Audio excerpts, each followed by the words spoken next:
And so here lies Steven's second part of his trap. Once Steven turns up the pace and his opponent tries to top it, he will then slow down and start applying low-risk pressure. Low-risk pressure moves involve applying pressure on your opponent without the intention of kicking. If you have ever noticed Steven's fight, you'll notice that he does this quite often. From this position, he's not looking to kick. He's more of a shell. His chest protector and helmet are tightly covered by his arm and shin. So then why does he do this? Let's go back to beginning of round 1. Steven comes hot at the gates and applies crazy amount of pressure. So his opponent tries to top it. And then Steven starts applying low-risk pressure. So since he's not kicking and does not intend on kicking, he's not using as much energy as his opponent. But since he's initiating the movement, his opponent is the second to react.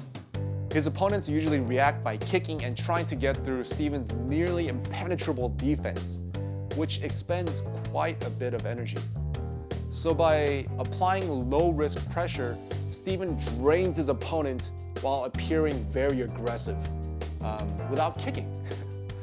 So simply put, Steven starts with high pressure and adjusts after scoping out his opponent.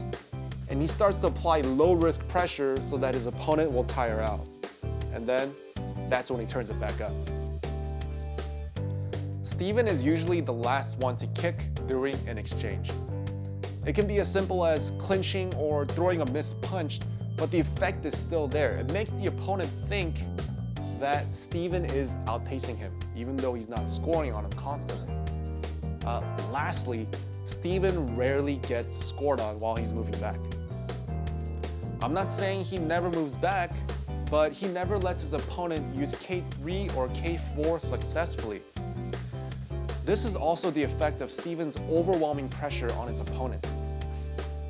Due to most of the exchanges happening in either P1 or P2 range, Steven's opponents usually don't even think about reaching to catch him with K3 or K4. By using these tactics, it really makes Steven seem like he can fight at 100% intensity for all 3 rounds. People who have beaten or came close to beating Steven have had very good pace control and were very active even when Steven turned up the pace. So the key is to always be the one to initiate before he does and be the last one to end the exchange.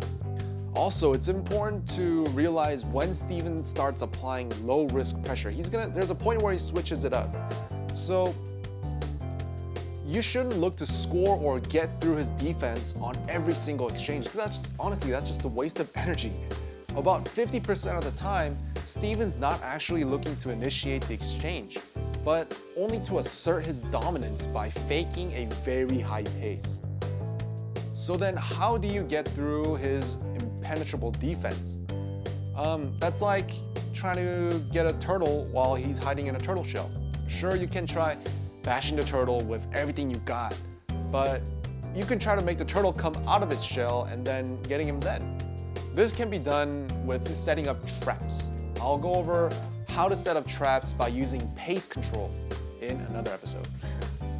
But unfortunately, with about 25 years of experience in the sport, there is hardly anything that Steven hasn't seen before.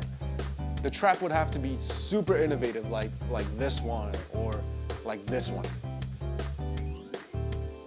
This episode might have been a bit too much to digest, but if you have any questions, just put in the comment section. Let me know. And if something didn't make sense, just say, Phil, you're wrong. This doesn't make sense. I think this.